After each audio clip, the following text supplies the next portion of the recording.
Baik, sekali lagi selamat pagi untuk kita semua, selamat Hari Sabat untuk kita yang di Indonesia dan selamat sore untuk saudara-saudara di Amerika. Hari ini Hari Sabat di Indonesia tanggal 9 Agustus tahun 2025. Kita akan melanjutkan kita punya pelajaran dari khotbah A.T. Jones di General Conference tahun 1893 tentang pekabaran malaikat yang ketiga. Dan ini adalah khotbah yang ke-12. Dan seperti yang kita sudah ketahui bersama, tujuan kita adalah mempelajari chapter 12 ini untuk dia punya inti bagaimana kita bisa membedakan pembenaran oleh iman versi Katolik dan pembenaran oleh iman versi Protestan.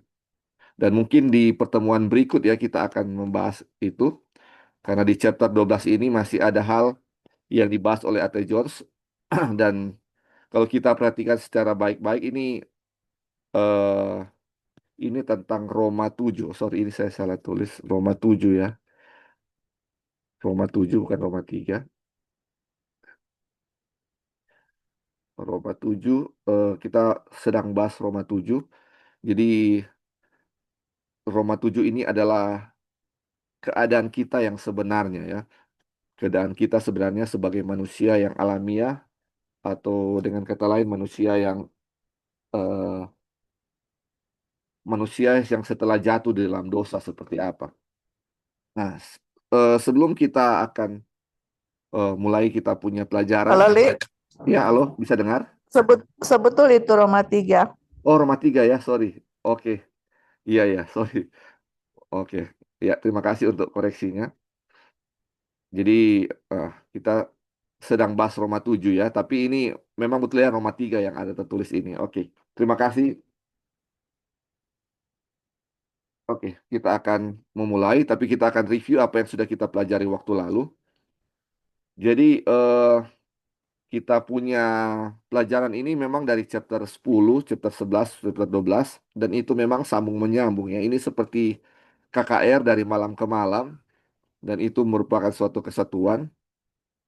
Dan di chapter 11 kita sudah chapter 10 kita belajar tentang emas di mana ini dia punya latar belakang dari ayatnya di Wahyu 3 tentang kita diberi nasihat oleh seorang penasehat yaitu Yesus Kristus untuk beli emas terus pakaian putih ya, emas, pakaian putih dan minyak. Dan kita sudah bahas di chapter 10 tentang emas itu.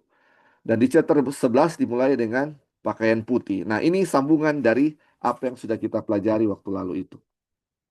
Jadi pakaian putih itu kita sudah pelajari di chapter 11 itu sebagai righteousness atau kebenaran ya. Pakaian putih, righteousness atau kebenaran. Dan kebenaran itu sama dengan kalau kita belajar kebenaran itu sama dengan right doing ya. Kebenaran itu sama dengan right doing. Kalau kita baca di Mazmur 119 ayat 172 di situ dibilang eh, all thy commandment is righteousness. Atau ini 10 hukum itu atau perintah-perintah Allah itu adalah righteousness atau kalau kita bisa bilang ya righteousness itu sama dengan right doing, berarti 10 hukum itu adalah perbuatan baik.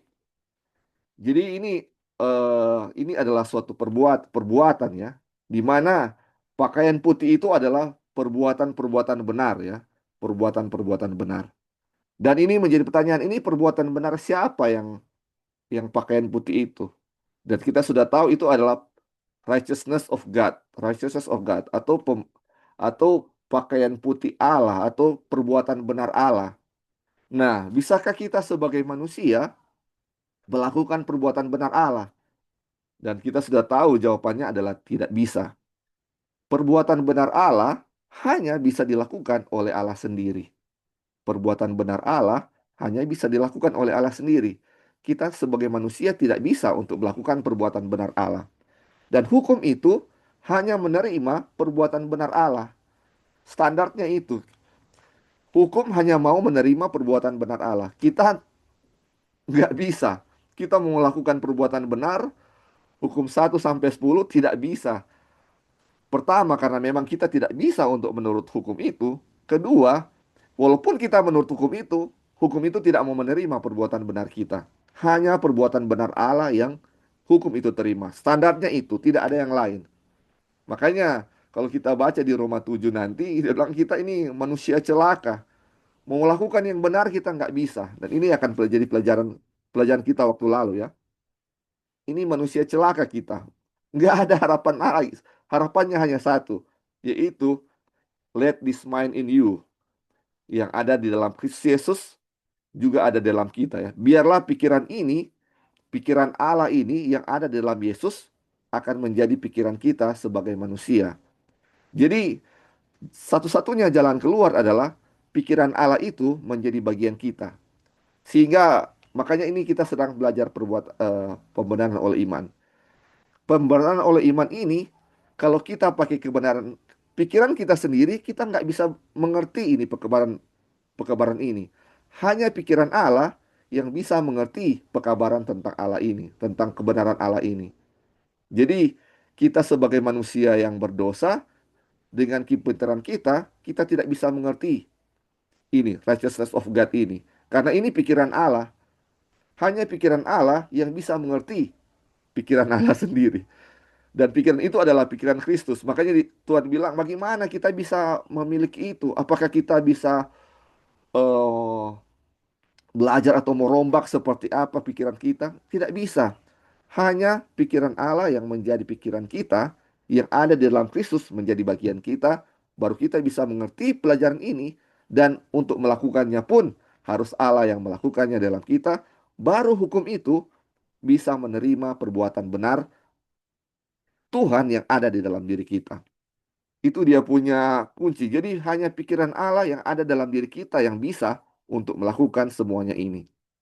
Nah, terus kita sudah pelajari di dua pertemuan yang lalu bahwa ketika pikiran Kristus ada dalam diri kita, apa yang dilakukan oleh pikiran Kristus itu? Kita lihat ya. Eh, ini ya. Apa yang dilakukan oleh pikiran Kristus itu ketika dia masuk ke dalam diri kita? Apa yang terjadi ketika pikiran Allah ada dalam pikiran Kristus? Dia bilang, dia mengosongkan dirinya sendiri dan mengambil rupa seorang hamba dan menjadi sama dengan manusia. Jadi, yang dilakukan oleh pikiran Allah itu dalam pikiran Kristus adalah mengosongkan diri Kristus menjadi rupa seorang hamba. Jadi sekarang, ketika pikiran Allah itu ada dalam diri kita, pikiran Allah itu adalah dalam diri kita, apa yang dilakukan pikiran itu di dalam pikir kita? Dia akan mengosongkan pikiran kita dari pikiran diri. Kita sudah pelajari waktu lalu ya. Kealamian kita adalah diri. Di mana diri kesombongan itu adalah awal mula dari kejatuhan manusia. Dan kita sudah lihat ya sejarah setan ketika dia di surga. Dia memandang dirinya sendiri dan dia melihat, aduh, dia ini cantik. Makanya ketika dia melihat dirinya sendiri, dia itu cantik, dia itu ada banyak talenta, dia merasa bahwa dia ini sama seperti Tuhan. Dia ingin jadi sama seperti Tuhan. Dan ketika dia ingin menjadi sama seperti Tuhan, dia lupa bahwa dia ciptakan. Ketika dia mau menjadikan sama dengan dirinya sama dengan Tuhan, dia pikir bahwa dia ini adalah sama dengan Tuhan, yaitu pencipta. Padahal dia itu ciptaan Tuhan. Tetapi kalau dia sama seperti Yesus, tidak melihat dirinya tetapi melihat Allah, makanya Yesus itu dia mencerminkan rupa Allah. Kalau seandainya dibilang Lucifer lihat Allah, dia akan jadi sama, dia sama seperti Yesus, dia punya keahlian apa dia punya kepribadian seperti itu karena dia memandang Yesus ya. Jadi apa yang dia lakukan adalah apa yang Tuhan kehendaki, Allah kehendaki. Tetapi ketika dia memandang diri menjadi sombong. Nah, itu juga yang menjadi itu yang menjadi latar belakang kejatuhannya. Ingin menjadi sama seperti Tuhan. Nah, bagaimana dengan manusia? Ketika manusia dicobai setan, kita tahu ya, kata kuncinya yang apa yang membuat manusia jatuh adalah ketika kamu makan buah ini, kamu akan menjadi seperti Allah. Kamu akan tahu yang benar dan jahat seperti Allah. Seperti Allah. Bukan karena buahnya itu enak kelihatannya, aduh, saya ingin makan itu buah. Bukan itu ya. Lagi pula ya, maksudnya itu sebagai tambahan. Tetapi yang menjadi kenapa manusia dari yang tidak berdosa menjadi berdosa karena dia mau menjadi seperti Allah. Sama seperti setan dari dulu tidak berdosa ketika dia mau menjadi seperti Allah, dia jatuh ya, dia jatuh. Manusia jatuh ketika dia apa? Mau seperti Allah. Ya, ini dan apa itu mau seperti Allah itu? Itu adalah tentang pikiran diri, kesombongan, diri dan diri. Makanya kita semua ini orang-orang yang selfish, egoisnya luar biasa ya, saudara-saudara. Semua kita di dunia ini seperti itu. Kita mementingkan kepentingan diri kita dulu, harus utama ya, baru orang lain.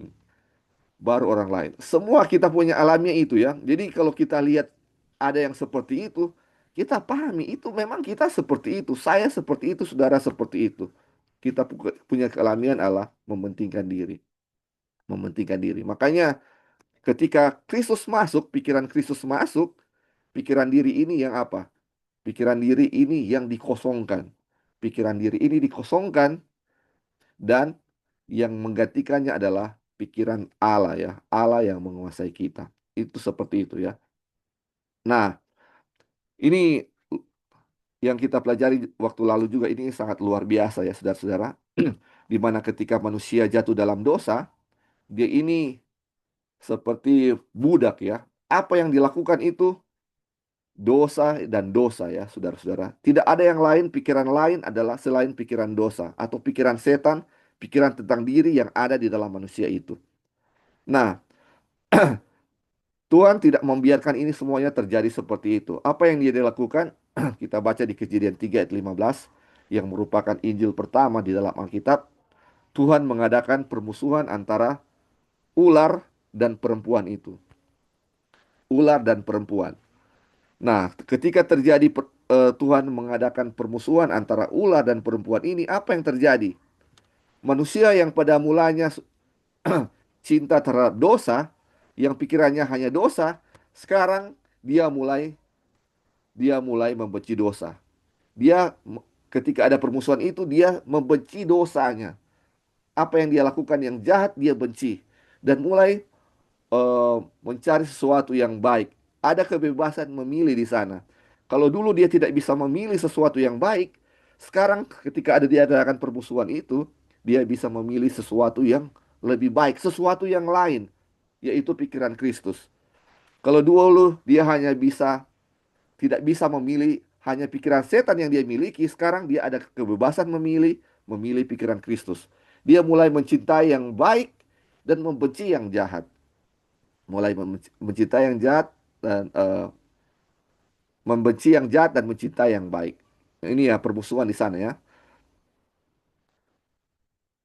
Nah, dia bilang, Tuhanlah yang menaruh permusuhan itu di sana. Kebencian terhadap kuasa setan, kebencian bahkan terhadap hal-hal yang ada dalam pikiran itu. Allah telah menanamkan kebencian itu, dan itulah sumber dari setiap dorongan kepada kebaikan, atau kepada kebenaran, atau hal sejenis apapun yang pernah masuk ke dalam pikiran manusia di dunia ini. Jadi, sesuatu yang baik itu terjadi ketika Tuhan menaruh permusuhan di sana ya, permusuhan antara ular dan manusia atau antara setan dan manusia. Mulai ada dorongan kepada kebaikan. Ini yang saya bilang tadi ya. Karena itu ketika Allah menaruh permusuhan itu, ia membebaskan kehendak, membebaskan pilihan sehingga manusia dapat memilih pikiran yang lain ini. Inilah terang yang menerangi setiap orang yang datang ke dalam dunia. Jika seseorang mau mengikuti terang itu, ia akan menemukan Kristus. Ia akan menemukan Kristus. Jadi, saudara-saudara, ini yang terjadi ya, saudara. Ada permusuhan antara ular dan manusia, itulah yang membuat eh, kita mulai membenci dosa waktu itu, mulai membenci dosa waktu itu. Nah, setelah itu ada muncul pertanyaan, apakah setelah kita mulai membenci dosa dan ada dorongan untuk sesuatu yang baik, apakah kita bisa sudah melakukan perbuatan yang benar? Pertanyaannya waktu itu oleh Ate Jones waktu itu. Jawabannya tidak. Dia bilang, sesuatu keinginan, suatu pengetahuan tentang kebenaran atau suatu keinginan untuk berbuat baik bukanlah perbuatan baik. Manusia sudah tahu mana yang baik, dia benci yang jahat. Tetapi apa yang dia lakukan? Dia tetap melakukan yang salah. Aduh, ini mari kita lihat ya di Roma 7 dan ini sebenarnya Roma 3 ayat 10 dan 12 ya saudara-saudara, saya tadi sudah salah. Jadi di Roma 3 ayat 10 dan 12 bilang seperti ada tertulis tidak ada yang benar, seorang pun tidak. Semua orang telah menyeleweng, mereka semua tidak berguna, tidak ada yang berbuat baik, seorang pun tidak. Jadi sesuai ayat ini saudara-saudara, mau dia orang kafir, mau dia orang Yahudi, semuanya tidak ada yang berbuat benar. Kecuali mereka menerima pikiran Kristus dan pikiran Kristus itulah yang melakukan perbuatan benar itu baru perbuatan benar. Selama kita manusia, dengan pikiran kita, dengan tindakan kita, tidak ada yang berbuat baik. Satu orang pun tidak yang ada yang berbuat baik. Terus ini dia bilang, oke, orang yang merasa benci pada kejahatan, yang memiliki keinginan akan sesuatu yang lebih baik, yang memiliki kehendak untuk melakukan yang baik. Apakah itu sudah berarti melakukan yang baik? Bisakah dia melakukan hal yang baik sesuai keinginannya dengan dorongannya itu? Tidak, saudara-saudara. Dengan dorongan yang Tuhan sudah tanamkan ya, harusnya ini harusnya sudah bisa melakukan yang baik. Tetapi itu belum, saudara-saudara, belum ya, belum. Tidak sampai di situ, tidak sampai di situ. Jadi, walaupun sudah ada keinginan untuk melakukan sesuatu yang baik, orang itu belum bisa melakukan sesuatu yang baik. Belum bisa melakukan sesuatu yang baik. Walaupun sudah benci terhadap kejahatan, tetapi dia masih melakukan kejahatan, belum bisa melakukan yang baik. Itulah yang terjadi. Mari kita buka di Roma 7 ayat 14, ini pelajaran waktu lalu ya. Dia bilang, sebab kita tahu bahwa hukum Taurat adalah rohani, tetapi aku bersifat daging, terjual di bawah kuasa dosa. Ini ini kita bersifat daging ya. Ini kita suka melakukan sesuatu yang baik, tetapi apa yang kita lakukan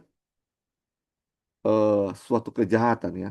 Ini kita sebagai sama seperti seorang budak disuruh ke sana, kita ke sana. Kita sebenarnya nak mau ke sana, sebenarnya kita nak mau ke kanan, tetapi eh disuruh ke kanan, jadi saya sebagai budak terpaksa ke kanan. Padahal saya mau ke kiri misalnya. Dan sebaliknya seperti itu.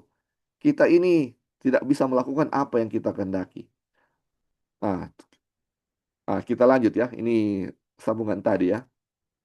Sebab apa yang aku perbuat, aku tidak tahu. Tapi kalau bahasa Inggris bukan I don't know ya, tetapi I don't allow.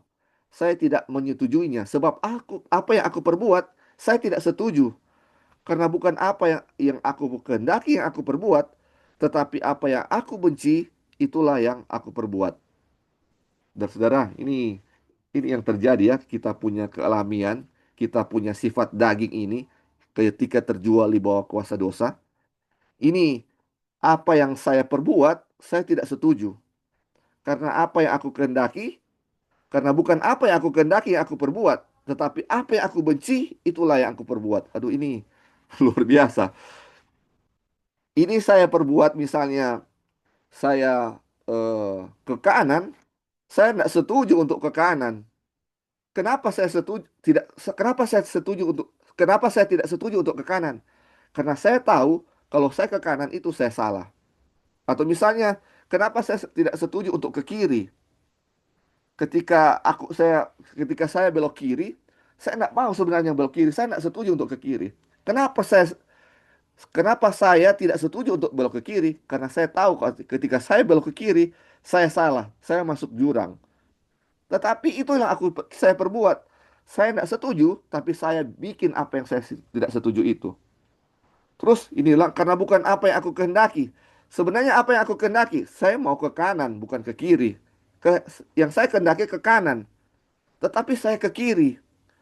Berarti saya tahu bahwa ke kanan itu yang benar, ke kiri yang salah. Tetapi saya tetap ke kiri. Makanya dibilang apa yang aku kehendaki, yang aku perbuat. Bukan apa yang aku kehendaki, yang aku perbuat. Aku kehendaki ke kanan tetapi ke kiri. 12, apa yang aku benci, itulah yang aku perbuat. Saya benci untuk ke kiri, tetapi tetap saya ke kiri. Itu berarti sama dia punya masalah ya. Saya tahu untuk berbuat baik, tetapi saya berbuat yang jahat. Saya saya suka untuk berbuat baik, tetapi saya tetap berbuat jahat. Saya benci untuk berbuat jahat, tetapi tetap saya lakukan perbuatan jahat. Itu yang saya lakukan. Dan itu adalah saudara dan saya, saudara-saudara. Ini Roma 7 ini bicara tentang kealamian kita. Itulah yang terjadi dalam diri kita.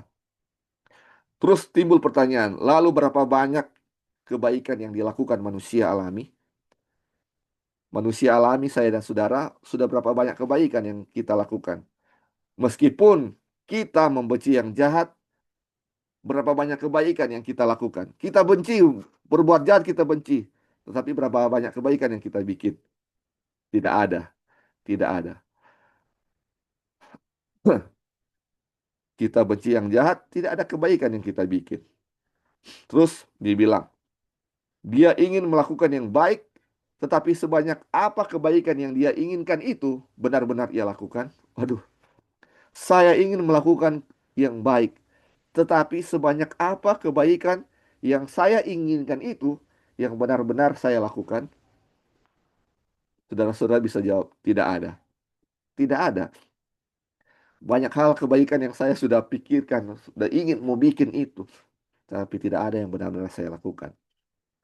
Waduh, ini luar biasa, saudara-saudara.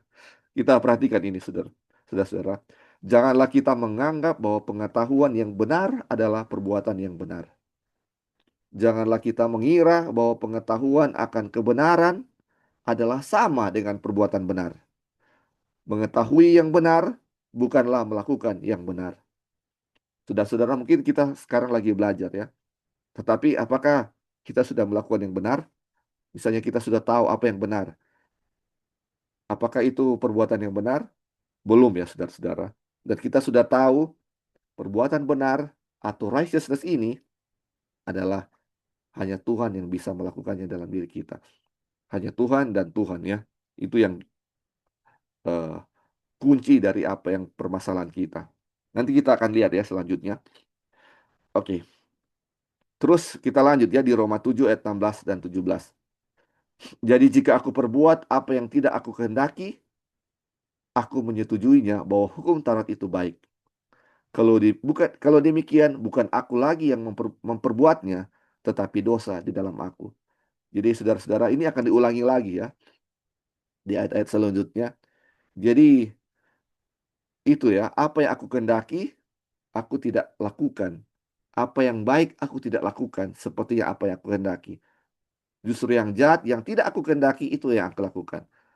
Lalu siapa yang lakukan itu? Bukan aku yang lakukan itu, tetapi siapa? Dosa di dalam aku dan saya. Aku dan saudara dan saya ya. Saudara dan saya. Dosa yang ada dalam saya dan Anda ya saudara-saudara. Dosa yang ada di dalam diri saya dan diri saudara. Itulah yang melakukannya. Tahu yang baik tetapi melakukan yang tidak baik. Itu adalah dosa yang ada di dalam diri saya. Aduh, ini luar biasa. Terus ayat 18. Sebab aku tahu bahwa di dalam aku, yaitu dalam aku sebagai manusia, tidak ada sesuatu yang baik. Aduh, saudara-saudara, sampai di sini misalnya di dalam saya sebagai manusia tidak ada yang baik. Apakah saya mau menceritakan tentang keburukan orang lain kepada orang lain? Apakah saya merasa diri saya lebih baik dari orang lain ketika kita tahu bahwa kita sebagai manusia tidak ada sesuatu yang baik? Masa orang yang tidak baik menceritakan orang yang tidak baik? Itu agak aneh ya. Kadang-kadang kita merasa bahwa kita sudah baik, makanya kita merasa lebih baik dari orang lain. Makanya kita harus tahu ya, kita itu tidak ada yang baik. Supaya kita tidak menceritakan keburukan orang lain. Karena kita sama-sama tidak baik. Kalau misalnya ada sesuatu yang kita tahu tentang ketidakbaikan orang lain, baiklah kita apa? Melihat diri kita, berdoa juga untuk dia yang sudah melakukan sesuatu yang tidak baik. Karena kita juga sama seperti mereka, buruk rupa ya, buruk sesama-sama berdosa, sama-sama sakit. Sama-sama sakit. Ini yang terjadi. Terus dibilang, sebab kehendak memang ada dalam aku, tetapi bukan hal berbuat apa yang baik. Ini dia punya bahasa Indonesia kurang tepat ya, saudara-saudara. Dibilang, sebab kehendak ada di dalam aku. Ini kalau kita baca di bahasa Inggris, ini kehendak ada di dalam aku untuk berbuat baik, tetapi dibilang, but how to perform that which is good, I found not. Tetapi bagaimana untuk melakukan perbuatan baik, saya tidak tahu bagaimana caranya. Ini bukan hal berbuat apa yang baik ya saudara-saudara, tetapi bagaimana untuk melakukan sesuatu yang baik yang saya ketahui, saya tidak bisa. Saya tidak bisa. Oke, jadi saya ini kehendak dalam diri saya untuk berbuat baik itu ada, tetapi bagaimana untuk melakukannya? Saya tidak bisa, tidak dapat untuk melakukan itu. Bagaimana untuk perform itu, saya tidak bisa. Saya tahu, tapi untuk perform, saya tidak bisa. Sesuatu yang baik itu saya tidak bisa lakukan. Itu adalah manusia alami yang ada dosa di dalamnya. Tidak ada satupun kita sebagai manusia yang berbuat baik. Tidak ada sesuatu yang baik. Terus dibilang, dia membenci kejahatan dan menyatakan dia tidak akan melakukannya, namun bertentangan dengan kehendaknya dan dengan segala keberadaannya, itu tetap dilakukan. Nah, ini saudara saya, membenci kejahatan, menyatakan bahwa saya tidak akan melakukannya, namun bertentangan dengan apa yang saya kehendaki, dengan segala keberadaan saya tetap melakukan apa itu kejahatan. Kekuasaan setan adalah perbudakan dan kehancuran. Kekuasaan Kristus adalah kebebasan dan hidup kekal, sukacita kekal, dan kemakmuran kekal. Jadi saudara-saudara, ketika kita masih berada di bawah kekuasaan setan, masih berada di bawah kuasa dosa, inilah yang terjadi. Benci kejahatan tetapi melakukan kejahatan. Ini seperti saya bilang tadi ya, budak diperbudak oleh dosa. Budak oleh dosa. Saya tidak mau melakukan itu tapi dipaksa oleh dosa. Saya tidak mau melakukan kejahatan, tetapi dosa bilang bikin kejahatan dan saya tidak ada kuasa untuk melawan itu. Makanya dibilang apa yang kuasa yang bisa menolong kita adalah kuasa Injil, adalah kuasa untuk apa mengeluarkan kita dari dosa ini ya. Kuasa kuasa Injil yaitu kuasa Kristus untuk membebaskan kita dari dosa, menyelamatkan kita dari dosa. Makanya dibilang kekuasaan Kristus adalah kebebasan dan hidup kekal. Free ya, saudara-saudara. Makanya kalau kita sering baca ya, ini free, free. Ini membebaskan kita. Membebaskan dari apa? Ternyata ini dosa ini sama seperti apa? Kita hidup di dalam suatu sel atau suatu atau di dalam penjara ya. Ini kita sama seperti di dalam penjara ketika kita berdosa. Ingin melakukan sesuatu di luar sana tetapi dibatasi oleh jeruji besi, kita tidak bisa melakukan apa-apa. Hanya bisa begini saja. Ketika disuruh oleh dosa melakukan ini, kita pergi. Saya tidak mau melakukan itu. Budak ya seperti itu. Budak itu dia tidak bisa memiliki kehendaknya sendiri. Ketika disuruh melakukan, suruh gali lubang, walaupun saya sudah lelah, saya tidak mau gali lubang, saya tetap harus gali karena saya budak. Makanya ketika dalam Kristus, saya bebas, saya mau melakukan apa. Saya tidak mau lakukan gali lubang itu seperti yang setan suruh misalnya. Saya bisa memilih Kristus dan itu adalah apa? Hidup yang kekal. Makanya Kristus bilang, datanglah kepadaku yang berbeban berat. Aku akan memberikan kelegaan. Aku akan memberikan rest kepada kamu. Dan itu bagaimana rasanya saudara-saudara ketika kita melakukan apa yang kita bisa kehendaki. Kita lakukan yang baik dan kita bisa lakukan itu bagaimana rasanya? Lega rasanya ya melakukan apa yang kita kehendaki. Terbebas daripada dosa. Ini makanya dibilang ada sukacita kekal dan kemakmuran kekal. Kemakmuran ada prosperity ya, kemakmuran kekal. Terus dia bilang, di dalam pikiran alamiah kita, di dalam pikiran alamiah kita menolak dan siapa yang melakukannya? Setan. Dan ketika di dalam pikiran Kristus kita memilih dan siapa yang melakukannya? Kristus. Jadi saudara-saudara, ketika kita menjadi budak dosa, siapa yang melakukan dalam diri kita? Setan, saudara-saudara. Dosa yang setan yang juga dosa ya. Setan adalah akar dosa. adalah sumber dosa. Dia nggak melakukan apa yang pikiran alamiah kita lakukan. Tetapi ketika kita memilih pikiran Kristus, karena sekarang kita sudah kuasa memilih ya, ketika Kristus kasih permusuhan antara setan dan ular, antara setan dan manusia, antara ular dan manusia, antara ular dan perempuan, sudah ada kuasa memilih. Dan ketika kita memilih Kristus, siapa yang melakukan perbuatan yang baik? Kristus yang melakukannya. Makanya ini di Filipi 2 dia bilang, Allah lah yang bekerja di dalam kamu, baik kemauan maupun pekerjaan menurut kerelaannya. Jadi Tuhanlah yang bekerja, keinginan untuk berbuat baik dari Tuhan, dan yang melakukan perbuatan baik itu adalah sama. Tuhanlah yang melakukannya dalam diri kita.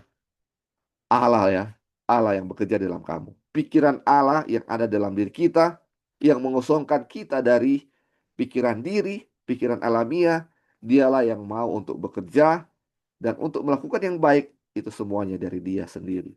Bukan dari kita. Jadi ketika kita melakukan yang baik, tidak ada titik kesombongan pun yang akan muncul dalam diri kita. Karena Allah lah yang bekerja di dalam kita. Allah lah yang membuat kita melakukan pekerjaan yang baik itu. Inilah yang kita sudah pelajari waktu lalu, saudara-saudara, dan masih akan dilanjutkan pada pertemuan saat ini. Tapi ada tambahan dari teman-teman, ada tambahan dari apa yang sudah kita pelajari atau review. Ini sangat bagus, luar biasa pelajarannya. Kira-kira ada yang mau tambahkan tentang bagaimana kealamian kita? Ya, silakan. Lali. Ya, silakan. Silakan.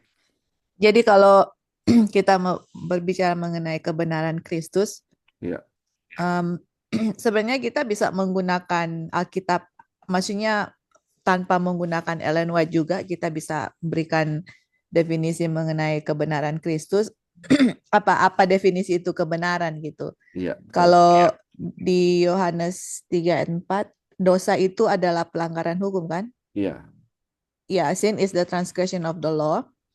Terus di mana itu ya? Yang unrighteousness is sin.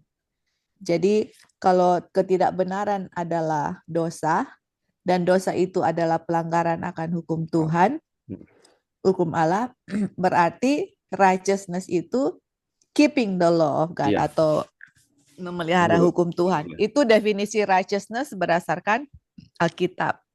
Nah, kalau kita lihat A.T. Jones bilang mengenai apa namanya righteousness itu adalah right doing. Terus kalau kita lihat keeping the law of God itu kan itu. memelihara hukum Tuhan atau menurut hukum Tuhan itu kan bukan hanya pengetahuan, itu doing gitu, Ya, maksudnya perbuatan gitu, melakukan menurut akan hukum Tuhan. Dan hukum Tuhan itu kalau kita lihat yang Tuhan Yesus kasih perumpamaan itu, dia bilang hukum Tuhan itu kan mengasihi Tuhan dan mengasihi sesama. ya, Itu. Jadi kalau kita mau kasih definisi itu, dosa itu adalah kita tidak mengasihi Tuhan dan kita tidak mengasihi sesama.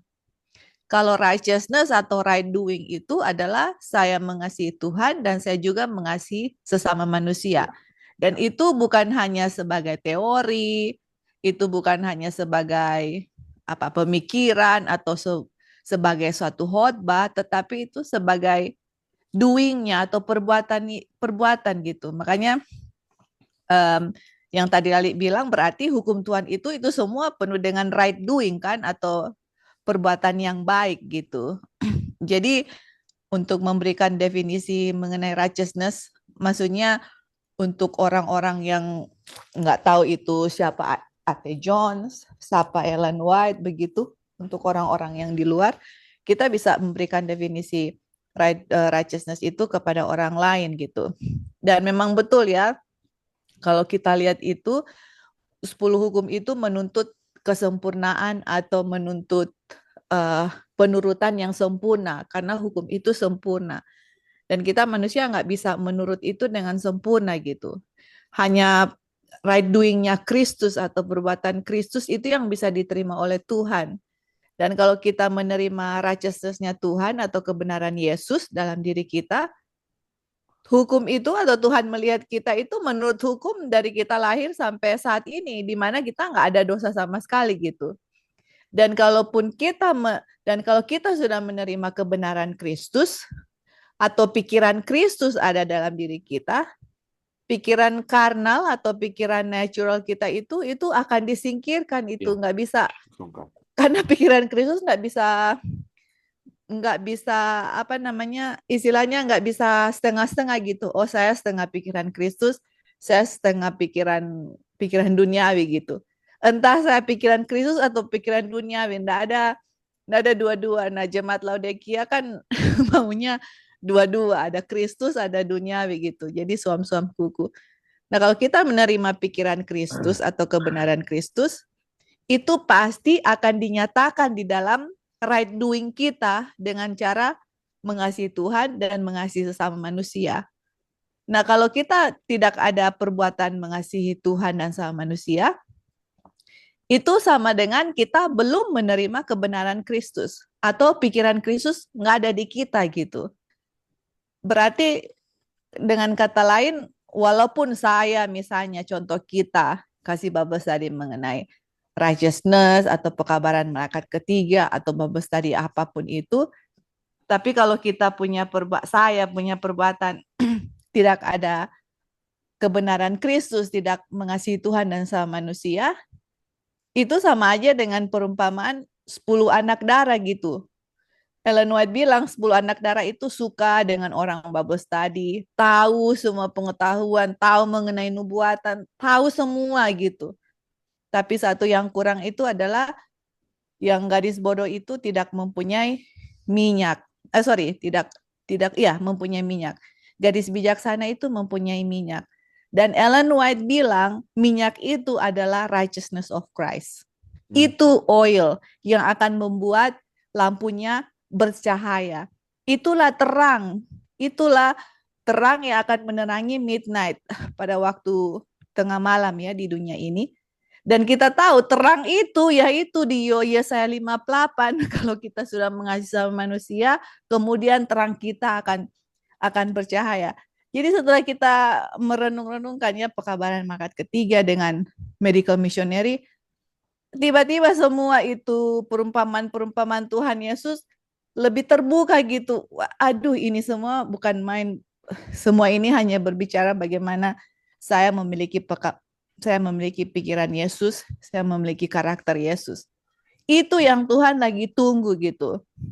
Tetapi Ellen White bilang, saya nggak di waktu midnight itu, pada waktu tengah malam, kita nggak bisa beri apa yang saya nggak punya. Atau saya nggak bisa kasih kebenaran Kristus, saya nggak bisa menolong orang lain, saya nggak di Yesaya 58 itu yang kita sudah bahas. Kalau saya nggak ada kebenaran Kristus, saya mau kasih apa kalau saya nggak punya gitu. Nah, berarti pertanyaan yang harus kita tahu dan kita lakukan sekarang ini adalah bagaimana saya menerima pikiran Kristus, kebenaran Kristus gitu. Dan yang kita untuk menerima pikiran Kristus, kebenaran Kristus itu saya harus nggak ada option untuk memberikan saya punya dosa kepada Tuhan. Istilahnya pengampunan akan dosa, forgiveness of sin. Karena justification itu adalah saya kasih forgiveness itu saya kasih saya punya dosa, Tuhan kasih dia punya kebenaran gitu. Dan kalau kita berikan dosa kita kepada Tuhan, kita betul-betul bertobat, Tuhan ambil saya punya dosa, saya nggak mau ini najis, saya mau kebenaran Kristus gitu. Dan memang betul-betul ya kita pengampunan dosa itu betul-betul gitu. Dan kita tahu kalau saya tahu ini dosa, kita jangan bikin lagi gitu. Dan minta kebenaran Kristus atau Kristus melakukan di kita. Di saat pikiran Kristus ada di kita, pikiran alami kita atau pikiran duniawi kita itu nggak akan ada lagi karena pikiran Kristus yang diam di kita. Bukan saya yang hidup, tapi Kristus yang hidup di dalam kita gitu. Jadi memang benar-benar kita perlu Roh Kudus untuk kalau kita tahu itu dosa, ask for forgiveness right away. Jangan pernah tunggu sampai kalau setiap kali Roh Kudus berbicara kita sudah nggak peka lagi gitu. Atau sudah tahu itu dosa tapi masih bikin-bikin terus, itu lama-lama kita udah nggak peka gitu. Nah, no wonder saya nggak ada righteousness-nya Kristus. No wonder saya hanya mempunyai pikiran duniawi kita yang semuanya adalah selfish ya atau self-self begitu. Jadi Ya puji Tuhan, ini kita bilang adalah orang semua mempunyai masalah yang sama. Tidak ada yang benar itu yang tadi A.T. Jones bilang. Semua kita sama. Saya mau berbicara buruk kepada orang lain, saya mempunyai masalah yang sama dengan orang itu. Hanya manifestasinya aja beda-beda gitu. Oh mungkin dia di sini, dia di situ. Tapi semua orang punya permasalahan yang sama. Yang kita harus minta kepada Tuhan adalah Tuhan bagaimana saya memiliki kebenaran Kristus, pikiran Kristus. Tolong kita nggak bisa untuk apa namanya terus menerus dengan mempunyai carnal mind atau pikiran daging atau pikiran duniawi. Fokus sama Tuhan, look upon Jesus gitu kita bilang. Kalau kita melihat Tuhan Yesus, kita akan diubahkan.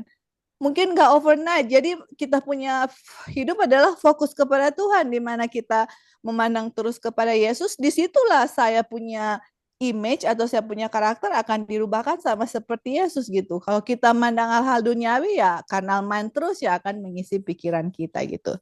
Oke, Li, mungkin itu aja. Thank you. Ya, thank you untuk tambahannya. Mungkin ada lagi yang mau tambahkan saudara-saudara dari apa yang sudah kita bahas atau tentang eh, review ya waktu lalu kita sudah pelajari. Oke, kalau sudah ada, jadi betul ya yang ditambahkan tadi bagaimana ini righteousness atau pakaian putih. Ini pakaian putih yang dianjurkan dibeli ya oleh untuk jemaat di Laodikia, yaitu kita yang hidup di periode sekarang ini ya dari 1844 sampai kedatangan Tuhan. Ini adalah eh, untuk kita yang hidup di akhir zaman, yang setengah-setengah, yang mau suam-suam kuku, yang dibilang tadi kayak kita mau ada Kristus, tapi setan juga ada setengah-setengah ya, tidak dingin, tidak panas, dan kita dianjurkan untuk beli itu emas dan pakaian putih ya sejauh ini sampai itu emas dan pakaian putih. Emas itu adalah ujian-ujian iman dan pakaian putih ini adalah kebenaran ya, kebenaran Kristus. Kebenaran yang mana adalah perbuatan yang baik Tuhan ya, perbuatan baik Tuhan. Kalau kita belajar bahwa di pesta itu harus ada pakaian putih atau pakaian pesta, kalau tidak ada pakaian pesta tidak bisa masuk. Itu sama seperti tentang orang muda yang kaya ketika dia mau hidup yang kekal, dia tanya kepada Kristus, bagaimana supaya bisa hidup yang kekal? Dan Kristus kasih itu semua perintah Tuhan. Dan kita tahu ya ada perintah kepada manusia dan kepada eh, sesama manusia dan untuk Tuhan ya, hukum kasih itu. Tuhan kasih hukum kasih itu kepada orang muda kaya itu. Ternyata dia tidak bisa melakukannya. Tidak melakukan semua apa yang dibilang di situ ya. Ada satu yang kurang. Tapi dia pikir dia sudah bikin semua. Karena standarnya begini ya saudara-saudara. Untuk bisa masuk ke dalam, untuk hidup yang kekal, untuk masuk ke dalam kerajaan surga, standarnya satu. Memiliki pikiran Kristus. Kalau sudah memiliki pikiran Kristus, otomatis hukum-hukum itu yang all thy commandment are righteousness, atau semua hukum itu yang adalah kebenaran atau perbuatan baik, pasti sudah bisa dilakukan. Dan kalau misalnya dibilang mau hidup yang kekal, otomatis dia harus melakukan 10 hukum itu. Tetapi ternyata masih ada yang kurang. Kenapa? Karena orang ini masih melakukan hukum itu dengan dia punya usaha. Tidak ada pikiran Kristus atau pikiran Allah di dalam dia, sehingga dia tidak bisa melakukan hukum itu dengan sempurna. Dan hukum itu pun tidak bisa menerima perbuatan baiknya dia. Makanya dibilang, masih satu yang kurang. Coba kamu jual kamu punya harta dan bagikan kepada orang miskin. Ternyata dia tidak bisa melakukan itu ya. Ini kalau kita hubungkan juga dengan medical missionary, tidak ada perbuatan baik yang bisa dia lakukan. Dia tidak bisa melakukan hal itu, saudara-saudara. Jadi akhirnya dia apa? Sedih karena dia tidak bisa untuk melakukan apa yang Tuhan firmankan kepada dia.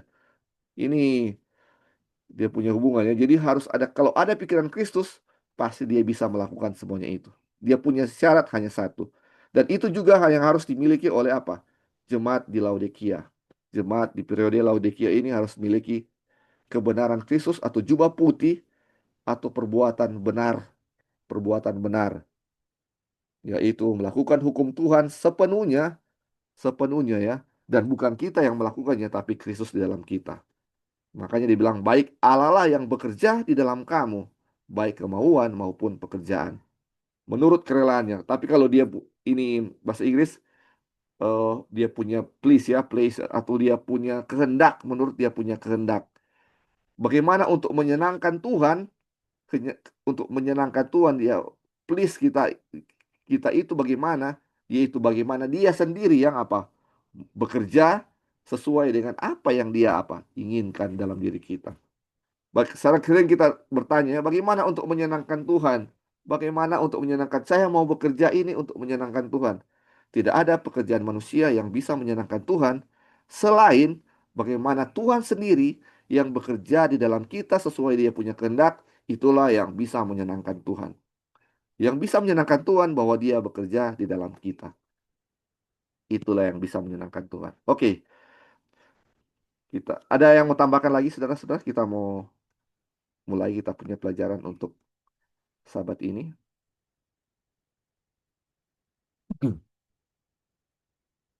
Jadi ini Bible study ya saudara-saudara.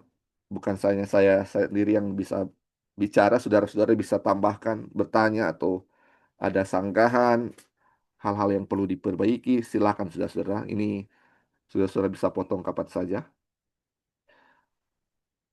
Oke, saya akan baca dan kita bisa tambahkan ya atau kita bisa komentar dan kita ada pertanyaan kita bisa diskusikan sama-sama ya. Saya baca.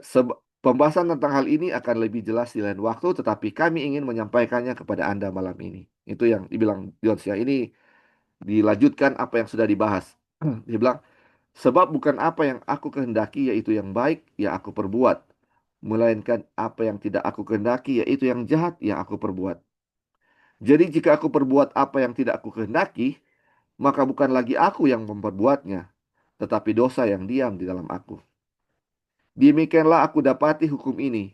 Jika aku menghendaki berbuat apa yang baik, yang jahat itu ada padaku. Duh, ini saudara-saudara ini masalah kita ya sebagai orang berdosa. Ini sudah dibahas tadi, tetapi ini diulang lagi ya. Ini demikianlah aku dapati. Jika aku menghendaki berbuat apa yang baik, yang jahat ada padaku. Evil is present with me. Kita mau lakukan sesuatu yang baik, misalnya mau tolong orang, tetapi yang jahat itu ada padaku. Karena ketika saya tolong orang, saya bilang, aduh saya yang bikin, saya mulai sombong di situ. Ya, makanya bukan yang baik yang muncul, dia punya result, dia punya hasil. Tapi yang jahat, kesombongan ada. Suka membuat yang baik, tetapi karena diri saya yang bikin, akhirnya kesombongan yang muncul di akhir. Terus dibilang, sebab di dalam batinku, aku suka akan hukum Allah. Tetapi di dalam anggota-anggota tubuhku, aku melihat hukum lain yang berjuang melawan hukum akal budiku dan membuat aku menjadi tawanan hukum dosa yang ada dalam anggota-anggota tubuhku. Terus dia bilang, oh, oh, wretched man that I am. Oh, aku manusia celaka. Siapakah yang akan melepaskan aku dari tubuh maut ini? Saudara-saudara, apalagi kita punya, mau dibilang kepada diri kita yang seperti ini, selain celakalah kita ini manusia berdosa ini. Saya tahu mau lakukan yang baik, saya suka melakukan yang baik, saya berjuang untuk melakukan sesuatu yang baik. Saya benci terhadap yang jahat, tetapi yang saya lakukan adalah jahat, kejahatan, kejahatan yang salah yang aku lakukan. Suka melakukan yang baik, salah aku lakukan. Benci terhadap yang jahat, tetapi aku lakukan yang saya benci itu. Apalagi yang bisa dibilang selain celaka saya ini? Saya ini manusia celaka. Wretched man that I am. Saya celaka. Siapa yang bisa mau selamatkan saya punya tubuh ini, tubuh maut ini? Karena tidak ada. Saya sudah tahu yang baik, tapi saya tidak bisa lakukan. Siapa yang bisa melakukan ini? Ini luar biasa. Pertanyaannya ini, kita sudah tahu jawabannya ya, saudara-saudara. Kita akan bahas. Siapa yakah yang akan melepaskan aku dari tubuh maut ini? Wah, luar biasa. Terus Hati Jones tanya kepada jemaat, bagaimana keadaan manusia yang hanya memiliki pikiran alami? Jemaat bilang, celaka. Ya, dan dalam perbudakan. Celaka dan dalam perbudakan. Dan semakin besar kebencian terhadap kejahatan, semakin celaka keadaannya. Karena tidak ada jalan keluar dari itu dalam hal apapun yang bisa dilakukan manusia untuk dirinya sendiri. Aduh, saudara-saudara, itu adalah pikiran alami kita celaka seperti ini. Celaka ya, saudara-saudara. Keadaan kita di jemaat Laodikia, suam-suam kuku seperti ini celaka, saudara-saudara. Kita mau lakukan yang baik karena suam-suam itu panas dan dingin ya. Panas itu kalau saya bisa artikan ini, panas ini melakukan kayak sesuatu yang baik. Suka mau ini, mau tolong ini, menolong ini. Tetapi masih ada dosa itu, ada dingin itu yang artinya dosa yang melakukan sesuatu yang baik tetapi yang jahat yang saya lakukan. Dan itu Tuhan bilang muak dengan hal ini dan memuntahkan kita ya, ini orang-orang Laodikia. Saya tahu yang baik, saya benci yang jahat, melakukan tetap sesuatu yang jahat. Terus di pertanyaan ini, lalu siapa yang akan melepaskan? Siapakah yang akan melepaskan aku dari tubuh yang maut ini? Siapa yang akan melepaskan aku dari tubuh celaka ini? Ini dia punya ayat selanjutnya ya. Kalau ini di Roma 7 ayat 25, kita baca di Roma 8 ayat 1. Dibilang syukur kepada Allah oleh Yesus Kristus Tuhan kita. Demikianlah sekarang tidak ada penghukuman bagi mereka yang ada di dalam Kristus Yesus, yang hidup tidak menurut daging tetapi menurut roh. Ini sudah-sudah kalau kita baca di bahasa Indonesia, yang hidup menurut daging tetapi menurut roh itu tidak ada ya, cuma sampai di penghukuman mereka yang ada dalam Kristus Yesus. Tetapi who walk not after the flesh but after the spirit itu tidak ada di punya bahasa Indonesia. Dia punya terjemahannya. Jadi ini siapa yang akan melepaskan aku dari tubuh maut ini? Oleh Yesus Kristus Tuhan kita. Yang bisa melepaskan kita dari tubuh maut ini adalah Yesus. Pikiran Kristus. Makanya pikiran Allah yang bisa menyelamatkan kita dari tubuh maut ini. Let this mind with you ya. Ini biarlah pikiran ini ada di dalam kamu. In you. Let this mind in you. Biarlah pikiran ini ada dalam kamu. Yaitu pikiran Allah ini ada dalam kamu. Sebagaimana pikiran ini ada dalam Kristus. Yang mengosongkan kita dari apa? Pikiran kita ini. Pikiran yang jahat kita. Pikiran daging kita. Pikiran diri kita. Pikiran Kristus. Pikiran Allah yang akan menyelamatkan kita dari tubuh maut ini. Yang akan melepaskan kita dari tubuh maut ini. Mengosongkan kita dari pikiran alamiah kita sehingga digantikan oleh pikiran Allah. Itu dia punya jalan keluar satu-satunya. Oke, saudara-saudara, sampai di sini ada yang mau tambahkan? Sampai di sini ada yang mau tambahkan? Ini sambungan ya dari apa yang kita sudah pelajari waktu lalu. Jalan keluarnya ini ya, sudah dan kita sudah tahu bersama, pikiran Kristus itu dah jalan keluarnya. Oke, kalau tidak ada kita lanjut ya. Oh, Hmm. silakan. Ada. Iya, Ya, eh, silakan Pak Kori. Ya, memang teorinya kita sudah tahu ya. iya, Hmm, Tapi eh, pada eh, prakteknya kayaknya cuma dengan doa. Mesti doa itu tuh bilang doa tidak berkeputusan karena lengah sedikit eh hilang pikiran Kristus. Eh, di apa ya, di prakteknya, di pengalamannya. Jadi kalau bahasa untuk Kori kayaknya harus dengan doa yang tidak berkeputusan. Eh, karena selama belajar ini juga tapi masih keseleo juga kadang-kadang dari hati yang namanya pikiran apa ya, pikiran setan itu kadang-kadang terpancing jadi juga emosi atau aduh, jadi cuman mau bilang bahwa dengan doa yang tidak berkeputusan kayaknya supaya pikiran Yesus itu ada di kita. Terima kasih. terima kasih Tante Kori. Jadi itu masalahnya bukan masalah Tante Kori ya, masalah kita semua. Walaupun setelah belajar ini pun kita sudah tahu kita dan kita seperti ini. Tapi bagaimana caranya ya saudara-saudara? Ini makanya yang awal dia punya langkah awal kita harus tahu keadaan kita seperti apa. Itulah keadaan kita. Sudah tahu yang benar, tetapi tetap aja salah ya saudara-saudara. Makanya mesti ada pikiran Kristus. Dan ini kalau pikiran Kristus sudah ada dalam diri saya, bukan dia masuk keluar masuk keluar seperti itu ya.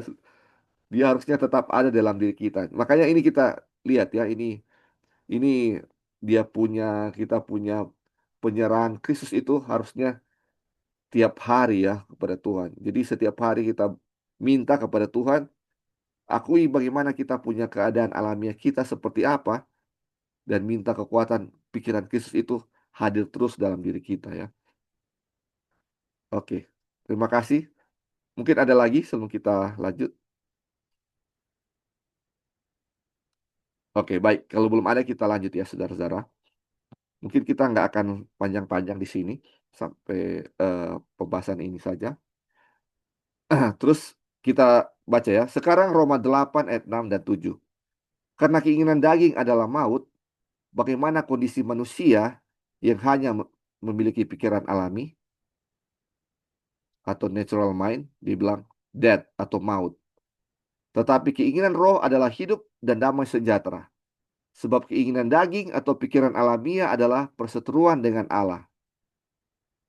Jemaat bilang, bukan. Itu adalah permusuhan terhadap Allah. Tidak, itu bukan permusuhan dengan Allah, tetapi itu sendiri adalah permusuhan. Itu adalah permusuhan melawan Allah, karena ia tidak takluk pada hukum Allah sampai manusia bertobat. Tidak, tidak mungkin. Tidak mungkin. Bukankah Tuhan bisa membuat pikiran itu tunduk pada hukumnya? Jemaat bilang tidak bisa. Saudara-saudara, ini kita lanjut ya, kita habiskan ya. Sekarang bukankah Tuhan bisa membuat pikiran yang ada pada Anda dan saya, pikiran alami, bukankah dia bisa membuatnya tunduk pada hukumnya? Jemaat bilang tidak bisa. Apa itu pikiran itu? Pikiran itu adalah perseteruan melawan Allah. Bukankah Tuhan bisa yang permusuhan terhadapnya? Bukankah dia bisa membuatnya menjadi kasih kepadanya? Jemaat bilang tidak bisa. Oke, ini saudara-saudara, ini dia punya masalah ya saudara-saudara. Ini kita punya keinginan daging ini atau kita punya pikiran alami ini adalah maut ya, alami mati. Seperti dibilang tadi ya, ini kita manusia celaka, kita punya pikiran alami, sudah tahu yang baik tapi melakukan yang jahat. Sudah benci kepada yang jahat tetapi tetap melakukan yang jahat itu. Itulah pikiran alami dan itu adalah maut. Tetapi dibilang but spiritual minded atau pikiran roh ini adalah life and peace. Hidup dan damai. Kalau bahasa Indonesia damai ya, hidup dan damai sejahtera. Terus keinginan daging ini dibilang keinginan daging itu enmity with God ya, dibilang enmity with God. Tetapi jemaat bilang bukan enmity with God. Bukan permusuhan dengan Tuhan. Bukan enmity with God, tetapi dibilang enmity against God. Enmity against God. Bukan perseteruan dengan Allah, tetapi kita punya pikiran daging ini adalah permusuhan terhadap Allah. Bukan dengan Allah, tetapi terhadap Allah. Bukan perseteruan with God, tetapi perseteruan against God. Melawan Tuhan ya. Bukan with, tapi against. Kita punya pikiran ini, perseteruan melawan Allah. Melawan Allah. Dan dibilang, ini pikiran ini sendiri adalah permusuhan. Ini kita punya pikiran alami ini permusuhan. Karena ini pikiran setan. Ini permusuhan melawan Allah ini. Karena pikiran ini tidak takluk kepada hukum Allah. Jadi dia melawan terus, gagal terus untuk menurut hukum Allah. Terus dibilang, sampai kapan ini terjadi? Apakah sampai manusia bertobat? Jemaat bilang, tidak mungkin. Tidak mungkin pikiran ini mau bertobat. Tidak mungkin. Terus dibilang, bukankah Tuhan ini bisa membuat pikiran ini tunduk kepada hukumnya? Apakah Tuhan kan punya kuasa, dia bisa bikin ini pikiran ini yang melawan dia bisa sekarang berbalik kasih kepada dia. Jadi dibilang bukankah Tuhan bisa membuat pikiran yang ada pada Anda dan saya, ini pikiran alami ini bisa membuat tunduk, bisa menurut kepada hukum-hukum dia. Bukankah Tuhan bisa melakukan itu? Terus tapi masalahnya adalah ini. What is that mind? Apa itu pikiran itu? Pikiran itu sendiri adalah apa? enmity against God. Pikiran kita ini sendiri yang melawan hukum itu. Bagaimana Tuhan bisa mau bikin dia kasih pikiran ini sendiri melawan tuh hukum Allah itu? Makanya dia, bukankah Tuhan bisa membuatnya yang bermusuhan, membuat kasih menjadi kasih? Nggak bisa. Nggak bisa. Jadi bagaimana ini sendiri hukum ini bisa yang melawan Tuhan, hukum ini sendiri yang melawan Tuhan, against God ya, bukan persetujuan dengan Tuhan, bukan kayak begini ya saudara-saudara, kayak A dan B itu berseteru ya, A dan B berseteru. Kemudian ada eh, misalnya, sorry, A dan C berseteru. A dan B ini dia punya apa namanya? Dia punya perantara. Jadi B ini bisa membuat damai A dan C misalnya ya. A dan C berseteru. Jadi ada B ini sebagai perantara yang bisa membuat damai. Tetapi ini masalahnya tidak ada B, tidak ada perantara, cuma A dan C. Cuma Tuhan dan pikiran alamiah ini. Ini tidak bisa membuat damai. Jadi bagaimana dia punya jalan keluar ya? Ini kita lanjut. Intinya adalah dibilang, jika pikiran berada dalam permusuhan, maka itu mungkin bisa didamaikan. Karena hal yang membuatnya bermusuhan adalah sumber masalah. Oleh karena itu, singkirkanlah sumber masalahnya. Maka apa yang membuat mereka bermusuhan akan didamaikan. Kita berada dalam permusuhan, tetapi ketika dia menyingkirkan permusuhan itu, kita diperdamaikan dengan Allah. Namun dalam hal pikiran kedagingan ini, tidak ada yang menjadi perantara. Yang menjadi perantara adalah hal itu sendiri. Itu adalah akar masalahnya. Jadi saudara-saudara, ini seperti saya bilang tadi ya, ini masalahnya ini adalah perseteruan antara A dan C. Tidak ada B. Kalau misalnya ada B, ada bisa perantara ini untuk bisa mendamaikan kita. Dan B ini tidak ada. Yang menjadi perantara cuma ini, A dan C ini, Tuhan dan pikiran alamiah kita ini. Jadi bagaimana caranya supaya bisa didamaikan? Misalnya A ini adalah pikiran Allah, C ini itu pikiran kita. Supaya bisa didamaikan, C ini harus dihilangkan. Pikiran manusia ini harus dihilangkan supaya bisa didamaikan. Itu dia punya jalan keluar. Karena akar masalahnya ini adalah C ini, adalah pikiran alamiah kita. Akar masalahnya itu adalah pikiran kita. Dan itu memang harus dihilangkan. Supaya dia bisa tunduk, ya itu harus disingkirkan supaya masalahnya hilang. Itu seperti itu yang terjadi di sini. Terus dibilang ya, kita lanjut ya. Dibilang, maka ia tidak dapat tunduk pada hukum Allah. Nah, satu-satunya hal yang dapat dilakukan terhadapnya adalah menghancurkannya, mencabutnya, membuangnya, memusnahkannya. Pikiran siapakah itu? Pikiran setan. Itu adalah pikiran diri sendiri dan itu adalah pikiran setan. Nah, ini dia punya jalan keluar. Jadi, ini perseteruan ya, ini perseteruan ya. Ini hukum pikiran alamiah kita ini tidak bisa tunduk kepada hukum Allah. Dan dia itu bukan perseteruan with God. Kalau perseteruan berarti masih ada perantara ya. Tetapi ini perseteruan against God. Pikiran kita ini melawan Tuhan. Jadi bagaimana satu-satunya cara untuk mendamaikan ini, pikiran ini, karena ada perseteruan melawan Tuhan, adalah menghancurkan sumber masalahnya. Dan sumber masalahnya adalah pikiran setan atau pikiran diri yang ada dalam diri kita. Jadi satu-satunya cara supaya pikiran ini bisa tunduk kepada hukum Allah adalah menghancurkannya, mencabutnya, membuangnya, memusnahkannya. Itu adalah pikiran setan yang ada dalam hati kita, pikiran diri yang ada dalam hati kita. Itu harus disingkirkan supaya kita itu bisa tunduk kepada hukum Allah. Terus dibilang, lalu apa yang bisa dilakukan seorang manusia dalam hal kebenaran? Apa yang bisa dilakukan dalam dirinya? Bahkan dalam hal kebenaran sampai pikiran yang lain ada di dalamnya? Tidak ada. Jadi saudara-saudara, apa yang bisa kita lakukan supaya pikiran yang lain itu atau pikiran Kristus ada dalam diri kita sampai kita bisa menurut hukum Allah ya. Apa yang bisa kita lakukan seseorang manusia dalam hal dalam in way of righteousness ya, dalam hal kebenaran, dibilang tidak ada yang bisa kita lakukan. Ini semuanya Tuhan yang melakukan dalam diri kita. Terus dibilang, nah, itulah pikiran yang ada dalam setiap manusia. Sekarang mari kita lihat bagaimana pikiran manusia ini, pikiran duniawi ini, manusia alami ini bekerja dalam hal kebenaran, dalam hal pembenaran. Kita akan lihat ya. Oke, sampai di sini dah, saudara-saudara. Ada yang mau tambahkan? Ada yang mau tambahkan sebelum kita lanjut? Mungkin ini setelah ini paragraf terakhir. Ada yang mau tambahkan sampai di sini? Boleh, Halo, boleh Lik. mau. Oh, Oh, Ya, silakan. silakan, silakan. Ya, cuma mau bertanya aja.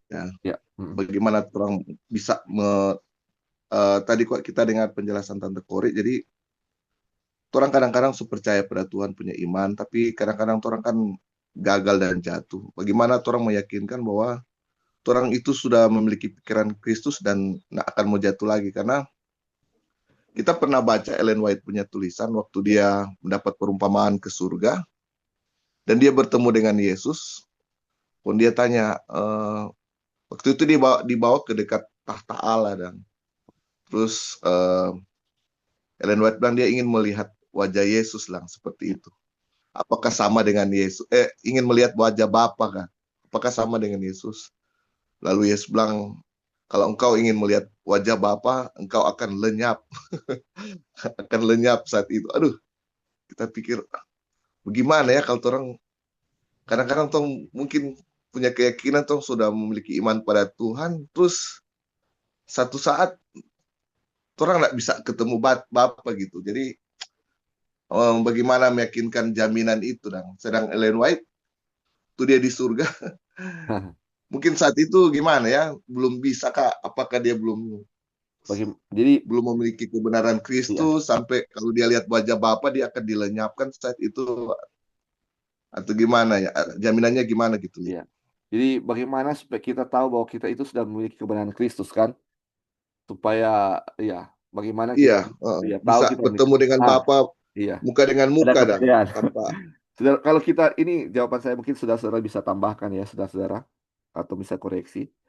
Jadi kalau apa yang saya baca di eh, tentang 144.000 orang yang 144.000 orang yang diselamatkan itu, mereka sebenarnya sudah diselamatkan, tapi apa yang timbul dalam pikiran mereka adalah, aduh, mungkin ada dosa yang saya belum belum sebelum saya akui. Mereka cari, ada enggak sesuatu yang saya belum akui? Ada sesuatu enggak yang saya perbuat, yang mungkin saya lakukan kepada orang lain yang saya belum minta maaf?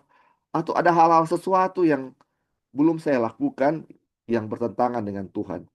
Jadi sudah-sudah sebenarnya orang-orang yang sudah berada dalam Kristus itu tidak akan pernah merasa bahwa saya ini sudah di dalam Kristus ini, saya sudah ada pikiran Kristus. Dia tidak akan pernah merasa seperti itu. Bahkan akan merasa semakin dekat dengan Kristus, dia akan merasa bahwa dia sangat-sangat berdosa. Bukan ketika kita semakin berada dalam pikiran Kristus, merasa seperti Kristus, sudah merasa benar, perasaan kita tidak akan seperti itu, saudara-saudara. Kalau kita ada pikiran Kristus, bukan sama seperti Kristus kita punya. Jadi, bagaimana kita berada dalam pikiran Kristus adalah kita merasa bahwa kita itu semakin berdosa. Semakin ada tidak layak dengan disebut ini ya, kita akan merasa semakin tidak layak. Itulah yang kalau kita berada dalam pikiran, memiliki pikiran Kristus ya. Makanya kadang-kadang, aduh, bagaimana ya? Kadang-kadang kita kita punya standar sudah di mana nih? Kita punya kebenaran sudah level mana ini? Apakah misalnya dari 1 sampai 10, oh, sudah di level 8 saya ini. Sebentar lagi level 10. Sudah mau sempurna ini. Itu kadang-kadang itu adalah pikiran manusia yang mau mengukur kita punya kebenaran sejauh apa. Kita punya kebenaran sudah sampai mana. Itu kebenaran manusia punya dosa yang suka mikirkan seperti itu ya, saudara-saudara. Tetapi sebenarnya kalau kita memiliki pikiran Kristus, semakin dekat dengan Kristus, kita akan merasa kita semakin berdosa. Tidak akan pikir-pikir saya sudah sampai sejauh mana dalam kebenaran. Mungkin itu ya kita punya jawaban dan saudara-saudara bisa tambahkan Iya, sesuatu. Li, thank you. Iya, Iya. Eh, iya, Silakan Dr. Kori. Oh ya, Eh, Iya, eh, apa oke. ya? Cuma membenarkan Lali pendapat itu karena itu yang kita rasakan ya Iya, iya. pribadi. Aduh, makin tahu kayaknya jauh sekali kita dan Tuhan ini dia ternyata gitu. Aduh, makanya pingin dan pingin lagi mau belajar maksudnya eh, biar juga kita tahu kejauhan kita dengan Tuhan. Cuman dengan bertelut berdoa kali ya. So karena kalau berusaha sendiri kayaknya nggak bisa. Sedangkan mau bicara aja tentang kebenaran ini ke orang lain, selalu Tante Kori cuma bilang, mari orang ikut Bible study sama-sama supaya tapi cuman benarkan apa Lali bilang karena itu yang Tante Kori rasakan. Terima kasih, terima kasih. Terima kasih Dr. Kori. Ya. Ya, Ini. ya sekalian mau pamit ya Ya, karena ya ada mau Tante Kori. Selamat, ya, selamat juga ya. Kita juga sudah persatuan. mau selesai Ya. ini. Oke, oke Ya, ya, ya, makasih. ya, makasih. Ya, oke. Jadi, oke, tadi Joy mau tambahkan, silakan Joy. Sebelum. Oh iya, Li. Ya, Mau tambahkan dulu yang Onang punya pertanyaan. iya, Iya, yang tadi Lali bilang itu betul ya, karena itu sesuai dengan kutipan Ellen White. Jadi kalau orang mau bandingkan orang punya kebenaran dengan orang lain, mungkin saya akan rasa kita lebih benar karena kita lebih, misalnya kita bandingkan dengan Lali, mungkin kita punya righteousness itu lebih baik dari Lali karena mungkin kita bikin ini, kita bikin itu, seperti itu. Tapi coba kita bandingkan kita punya righteousness dengan Tuhan Yesus gitu. iya. Kita akan malu maksudnya. Ya. Jadi kalau kita memandang Tuhan Yesus itu, kita punya kehidupan itu akan selalu merasa bahwa karena gini ya, kalau kita selalu bandingkan dengan Tuhan Yesus atau memandang Tuhan Yesus bukan membandingkan, kita Yesus itu warna putih, kita itu hitam gitu. Semakin kita melihat Tuhan Yesus, kita semakin bukan merasa semakin lebih putih, malah semakin lebih hitam gitu. Kalau saya merasa lebih hitam atau tidak mempunyai kebenaran Kristus, disitulah saya akan bergantung terus kepada Tuhan. Disitulah saya akan memohon Tuhan untuk minta pertolongan kepada Tuhan ya. Makanya di Alkitab itu dibilang kita nggak bisa membandingkan diri kita dengan orang lain, tapi kita dengan Tuhan Yesus gitu, atau memandang kepada Tuhan Yesus. Dan betul di saat kita lebih memandang kepada Tuhan Yesus, nggak pernah ada kita selalu nggak pernah akan kita merasa I'm better than you are. Kita lebih baik dari orang lain, kita lebih baik dari pendeta ini atau pendeta itu, atau kita mau tuding-tuding orang atau mau menunjukkan oh kamu begini, kamu begitu. Nggak ada, justru yang ada di dalam diri kita itu adalah selalu bilang Tuhan save me, I'm perish gitu. Selamatkan saya binasa gitu. Itulah doa yang Petrus kan, yang Tuhan saya binasa, selamatkan saya gitu. Dan kalau tidak salah kita juga pernah bahas di Everlasting Covenant ya, untuk bisa diselamatkan itu adalah kita mengakui keberadaan kita gitu. Dan kita punya ketergantungan kepada Tuhan. Nah disitulah Tuhan itu bisa masuk karena kita mau mengosongkan diri kita kan, kayak saya nggak bisa gitu. Tuhan hanya Tuhan yang bisa gitu. Jadi di saat kita menyerahkan diri kita kepada Tuhan, disitulah Tuhan bisa bekerja. Nah kalau saya bilang oh saya sudah begini, saya sudah begitu, Tuhan nggak bisa karena masih ada saya di saya gitu, ada diri saya, masih ada saya di dalam pikiran saya gitu. Jadi itu ya. Dan kemudian kalau mau untuk melihat Bapak itu saya binasa, mungkin dalam orang punya kondisi sekarang kalau kita melihat Bapak binasa, tapi kita belum pernah baca di Ellen White atau bagaimana, atau mungkin teman-teman sudah, I don't know. Kalau kita masuk surga itu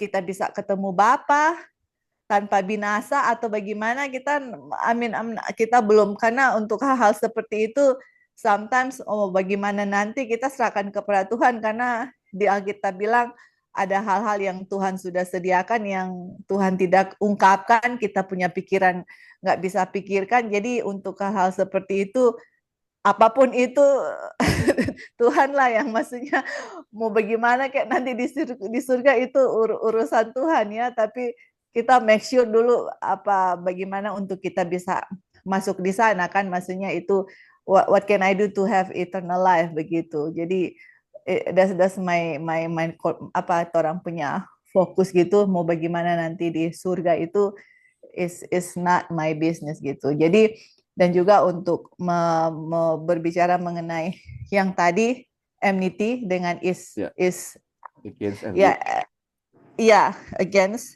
at enmity or is enmity against God.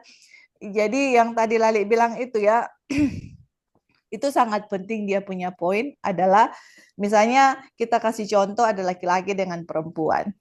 Ini misalnya seorang laki-laki suka sama perempuan, nggak suka sama perempuan itu. Permasalahannya adalah di laki-laki itu, dia nggak suka sama perempuan itu, jadi mau bagaimanapun nggak suka gitu. Nah, itu case pertama. Case kedua adalah ini laki-laki ini ada dua perempuan gitu lah ya. Jadi kalau ada satu perempuan itu masih ada, mungkin dia nggak akan suka sama perempuan yang kedua gitu. Jadi kalau perempuan yang satu mungkin saya sudah singkirkan atau udah nggak ada lagi, ya mungkin ada kemungkinan laki-laki itu menyukai akan perempuan itu. Jadi mungkin sumber permasalahannya supaya laki-laki dan perempuan itu bersatu, perempuan yang satu itu disingkirkan gitu. Nah, yang di A.T. Jones bilang itu bukan case yang kedua, case yang pertama bahwa laki-laki itu nggak suka, yang masalahnya itu adalah di laki-laki. Kalau case kedua itu mungkin permasalahannya mungkin ya itu terletak di ada perempuan yang satu. Kalau perempuan yang satu sudah disingkirkan, ya itu iya dia itu bisa suka sama perempuan yang ini gitu. Asalkan perempuan yang satu ini sudah disingkirkan, at least dia nggak ada choice lagi gitu. Iya, iya. Ya kan?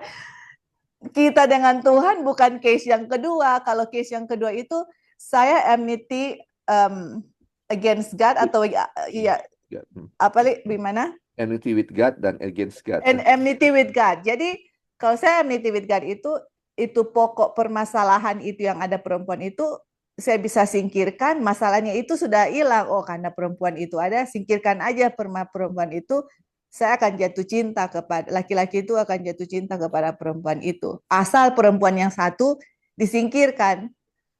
Tapi masalah saya dengan Tuhan nggak ada masalah yang lain yang harus disingkirkan. Saya punya pikiran itu yang bermusuhan dengan Tuhan. Saya bermusuhan dengan Tuhan gitu. Nggak ada sumber yang lain. Sayalah sumber itu. Saya, I am enmity. Saya yang benci sama Tuhan. Saya bermusuhan dengan Tuhan. Saya nggak suka hukum Tuhan. Itu saya, source-nya di saya, nggak ada yang lain-lain gitu. Kalau ada sumber di lain-lain, sumber lain itu disingkirkan, ya Tuhan fix the problem. Yang Tuhan masalahnya itu Tuhan bisa selesaikan dengan menyingkirkan persoalan yang lain. Kemudian saya bisa jatuh cinta kepada Tuhan, hukum Tuhan. Tapi masalahnya kalau saya bermusuhan dengan Tuhan, ya bagaimana untuk bisa mencintai Tuhan? Berarti nggak ada cara lain. Saya harus mati istilahnya. Apa ya? Saya musuh Tuhan gitu. Saya bermusuhan dengan Tuhan. Saya benci sama Tuhan. Saya benci karakter Tuhan. Saya benci hukum Tuhan. Itulah saya gitu. Makanya kalau saya masalahnya itu berarti saya punya pikiran itu harus dihancurkan, harus disingkirkan untuk saya bisa mencintai Tuhan atau mengasihi Tuhan. Kalau saya punya pikiran nggak dihancurkan, nggak didestroy, nggak akan pernah saya mencintai Tuhan, nggak bisa gitu. Dan untuk menghancurkan pikiran kanal mind itu, itulah Tuhan. Dan puncak untuk Tuhan menyingkirkan enmity itu adalah waktu dia mati di kayu salib, pikiran setan itu dihancurkan. Sama seperti di kayu salib itu kan, Yesus mati di Bukit Golgota kan. Golgota itu kan tengkorak gitu, bukit tengkorak. Waktu salib itu waktu salib Tuhan Yesus ditancapkan di bukit tengkorak itulah pikiran setan itu dihancurkan gitu di dalam manusia. Dia punya puncak ya. Of course sudah dari Wahyu 3:15, tapi disitulah Tuhan menghancurkan pikiran setan yang ada di kita gitu. Jadi Kita selalu memandang kepada Tuhan Yesus, melihat pengorbanannya Tuhan Yesus, bagaimana Tuhan sudah menghancurkan pikiran setan dalam diri kita, dan biarlah pikiran kita dalam Yesus ada dalam diri kita. Kalau kita mungkin masih confused gimana pikiran Tuhan di kita, yang itu Tante Kori tadi bilang, berdoa dan terus pandang Tuhan Yesus. Itu dulu dilakukan. Jangan mengisi pikiran kita dengan hal-hal duniawi atau hal-hal karnal, tapi isilah pikiran kita dengan pikiran Yesus. Itulah langkah yang mungkin kita lakukan itu, dan Tuhan akan take care ya selanjutnya. Oke, thank you, Li. Thank you, Li, untuk tambahannya. Puji Tuhan ya, saudara-saudara. Kayaknya kita punya pelajaran. Oh ya, silakan pendeta. Tambahkan, silakan. Ya, maaf, di ujung-ujung ini ambil waktu sedikit saja. Maaf, pendeta, kurang keras suaranya. Boleh?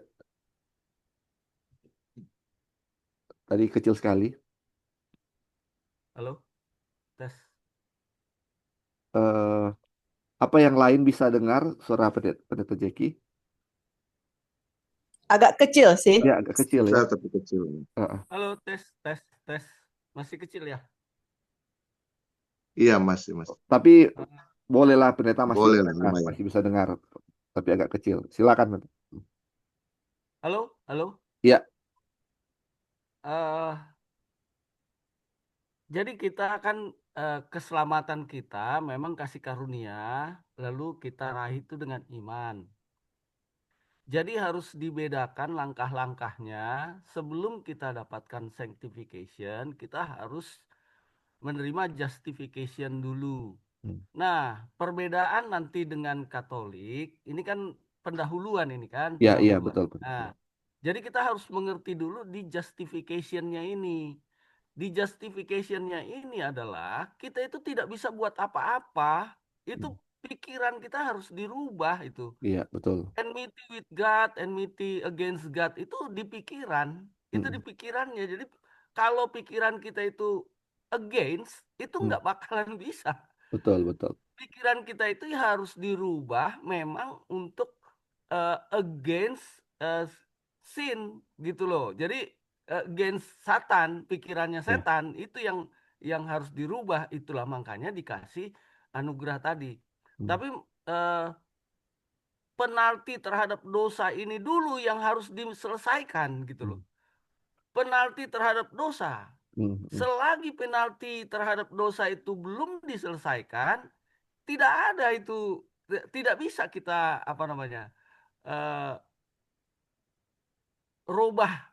robah enmity against God itu. Jadi harus penalti terhadap dosa itu harus diselesaikan dulu, dan itulah justification. Dan kita tidak bisa berbuat benar, tidak bisa berbuat baik ya selagi penalti terhadap dosa ini belum diselesaikan. Karena perbuatan benar, perbuatan baik kita itu selalu dicemari dosa selama penalti terhadap dosa itu belum diselesaikan. Ketika penalti dosa itu diselesaikan, itulah kita di justification. Itu perbuatan benar Kristus itu dianugerahkan kepada kita 100%. Kita dipandang tidak berdosa. Iya. Sehingga ketika kita masuk ke sanctification, kita lahir kembali, kita jadi benih yang baru, barulah kita bisa menghasilkan perbuatan benar. Dan perbuatan benar yang dihasilkan itu bukan lagi benih yang lama, bukan lagi diri kita. Itu sudah benih yang baru yang hidup bersama-sama dengan Kristus. Makanya itu adalah perbuatan benarnya Kristus.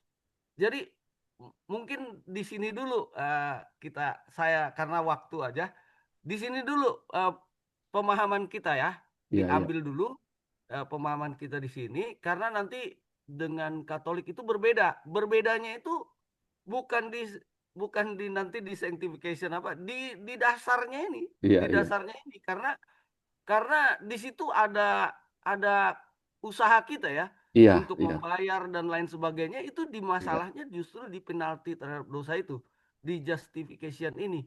Jadi dimengerti dulu di justification bahwa kita tidak bisa berbuat apa-apa.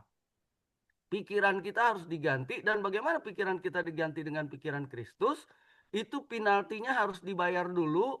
Setelah penalti itu dibayar, barulah kita mulai hidup baru di dalam Kristus, dan perbuatan benar yang akan dihasilkan itu bukanlah milik kita. Jadi kita tidak bisa menuduh-nuduh orang apa Iya, segala macam, karena semakin dekat kita sama Kristus, semakin kita tadi merasa berdosa, bagaimana kita mau menghakimi orang. iya betul. Dan kebenaran yang muncul dari diri kita itu pun kebenaran Kristus. Bagaimana kita mau Sombong. menganggap orang lain jahat?